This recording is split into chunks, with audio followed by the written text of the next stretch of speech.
pendengar, selamat datang di podcast dengan tema Tantangan Kebangsaan Masa Kini. Kali ini kita akan membahas isu yang sedang hangat, pengangguran di Indonesia tahun 2025, yang hampir berdampak hampir seluruh lini masyarakat, bahkan yang terhangat di kalangan sarjana. Data terbaru menyebutkan jumlah pengangguran di Indonesia masih tinggi, dengan jutaan lulusan baru setiap tahun yang sulit masuk dunia kerja. Ada juga fenomena meningkatnya pekerjaan informal, bahkan sarjana pun banyak yang akhirnya kerja serabutan.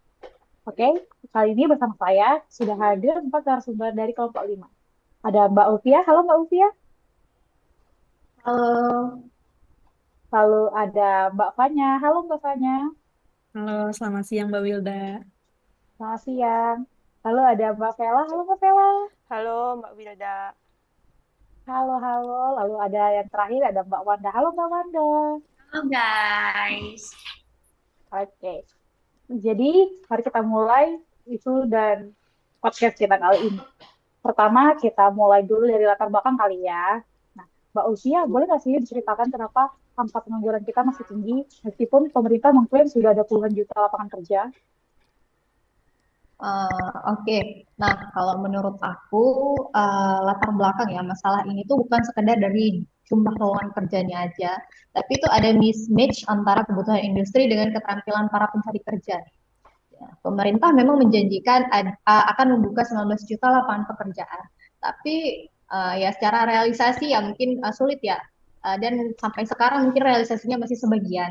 Dan untuk sektor-sektor yang menyerap tenaga kerja yang lumayan besar ya, atau besar lah bisa kita bilang gitu ya, itu ada di sektor informal atau padat karya seperti di sektor pertanian, perdagangan, maupun di sektor manufaktur gitu. Nah, sedangkan kita sendiri juga tahu bahwa tiap tahun pasti selalu ada gelombang lulusan baru, baik di tingkat sekolah menengah atas maupun di tingkat perguruan tinggi.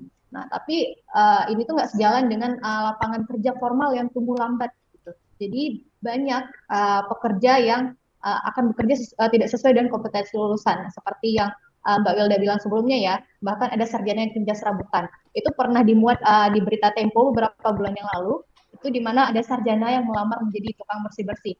Ya walaupun miris, ini menjadi kenyataan bahwa memang sektor pekerjaan formal di Indonesia itu masih belum menyerap banyak tenaga kerja gitu. Nah, bahkan Menteri Kementerian Perlindungan Pekerjaan Migran Indonesia atau P2MI sendiri pernah menyarankan masyarakat untuk mencari kerja ke luar negeri sebagai solusi cepat.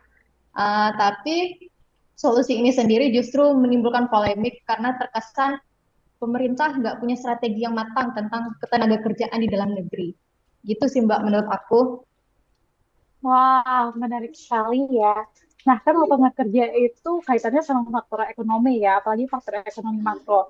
Jadi kali ini saya ingin bertanya nih sama Bapaknya, gimana sih terkait dari faktor ekonomi makro ini kalau dikait-kaitkan dengan tadi pendapatnya oleh Mbak Ulfia? Ya, ini menarik banget ya, Mbak Wilda. Jadi, pertumbuhan ekonomi kita ini hanya sekitar 4,9 sampai 5,1%. Tidak cukup untuk menyerap angkatan baru ya. Selain itu, karena ada banyaknya PHK massal di sektor manufaktur dan retail, karena banyaknya permintaan domestik itu jadi melemah. Ditambah lagi teknologi dan otomatisasi itu menggantikan pekerjaan konvensional. Jadi sementara itu keterampilan digital tenaga kerja kita tuh masih terbatas gitu loh Mbak Wilda. Ah, begitu. Menarik juga ini pendapat dari Bapaknya. Karena kita udah tahu nih latar belakangnya, kita lanjut ya ke dampak nih. Nah, dan kalau kita lihat ya, pengangguran itu kan bukan hanya angka, tapi punya dampak yang luas kan. Dan tolong dong Mbak Vela, bisa nggak dijelaskan kenapa dan apa dampaknya bagi masyarakat? Terima kasih. Dampaknya sangat serius sih Mbak Wilda. Pertama, kualitas pekerjaan menurun. Banyak sarjana akhirnya terjebak di sektor informal. Seperti kemarin yang sempat viral tuh ya, yang banyak sarjana melamar di jadi PPSU di Jakarta kan. Mungkin kakak-kakak udah dengar kan. Gajinya rendah, terus tanpa jaminan sosial. Yang kedua, kelas menengah tertekan, konsumsi rumah tangganya melemah. Yang ketiga, muncul fenomena brain drain nih, atau yang pernah viral kabur aja dulu, yang digaungkan anak muda untuk bekerja ke luar negeri. Kalau dibiarkan, ini bisa menurunkan kepercayaan publik pada pemerintah dan memperlebar kesenjangan sosial. Jadi yang kaya makin kaya, yang miskin makin miskin. Dan uh, kemiskinan di Indonesia jadi meningkat gitu. Dibuktikan dengan survei World Bank tahun 2025, Indonesia merupakan negara yang paling banyak penduduk miskinnya nomor 2 di dunia. Seperti itu sih Mbak Wilda. Oke, oke. Nah, kan kalau dari Mbak Vela tuh udah dari dampak bagi masyarakatnya udah ada ekonomi sosialnya ya, udah menyinggung ekonomi dan sosial. Nah, kali ini tuh saya pengen tahu nih kalau misalnya dari sisi politik, ada nggak ya dampaknya? Boleh disebutkan nggak Mbak Wanda, apa nih dampak terbesarnya dari sisi sosial politik? Oh, oke. Makasih Mbak Wilda. Ini sebenarnya kalau untuk dari sisi sosial politik itu sebenarnya dampaknya cukup besar ya. Kalau kita lihat di sini kalau generasi muda sekarang frustasi karena mereka mikirnya oh ternyata susah ya cari kerja. Oh udah lama jadi sarjana tapi kok belum dapat kerja. Itu sebenarnya bisa memunculkan ketidakstabilan sosial. Bisa terjadi demo, protes, bahkan menurunnya legitimasi pemerintah. Kemiskinan pun sebenarnya bisa meningkatkan ketidakpercayaan publik terhadap pemerintah. Kemiskinan itu meningkat karena banyak keluarga atau kepala keluarga itu kehilangan penghasilan tetapnya. Jadi sebenarnya isu ini bukan sekadar isu sosial politik aja. Sebenarnya ini juga jadi ancaman politik jangka panjang buat kita semua. Menarik. Kita jadi udah dengar nih ya dari dampaknya bagi masyarakat dari sisi sosial ekonomi atau sosial politik. Sekarang kita lanjut. Gimana sih kalau misalnya kita harus gimana nih ngasih solusinya sebagai masyarakat? Apalagi kita nih ASN kan. Apa sih yang bisa kita lakukan? Boleh dong Mbak, tanggapannya Mbak Usia?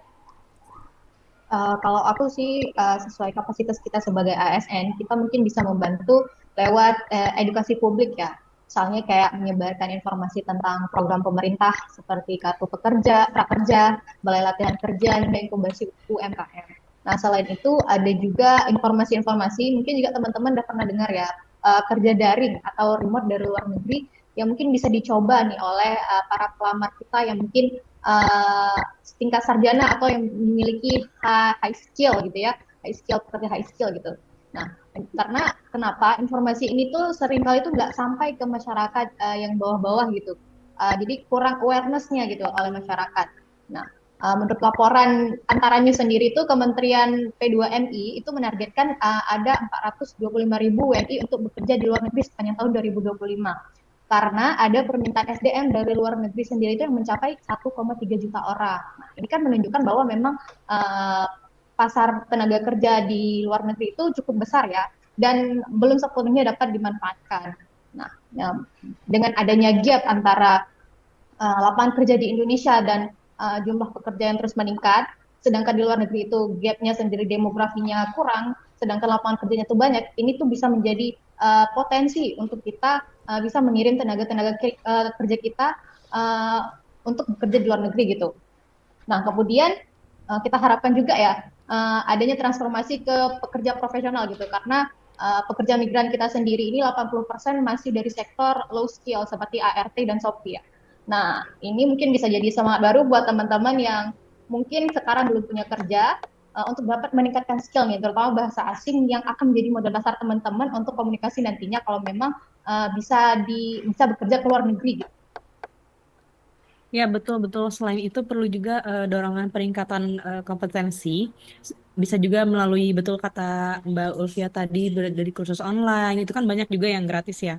Terus baik hard skill yang seperti digital marketing, coding, atau soft skill seperti komunikasi. Kita sebagai ASN juga bisa menjadi teladan dalam upskilling kita. Bukan begitu Mbak Vela? Iya, saya menambahkan ya, harus ada kolaborasi multi pihak, ASN, kampus, dan dunia industri perlu rutin sharing, diskusi, bahkan merancang program magang. Eh, Kalau program magang kan di kampus sudah pernah ya dulu ya, yang kampus Merdeka itu ya. Nah, Iya, iya, kalau Mbak. ya kalau nggak ada bisa mismatch skill sih, nanti akan terus berulang. Oke, aku tambahin solusinya ya Mbak Vela ya. Kalau aku lihat dari sisi kebijakan, sebenarnya penting pemerintah itu menciptakan lapangan kerja baru lewat UMKM, ekonomi kreatif, sama digitalisasi. Pemerintah juga bisa memberikan modal usaha bagi wirausahawan muda yang mau mulai berusaha.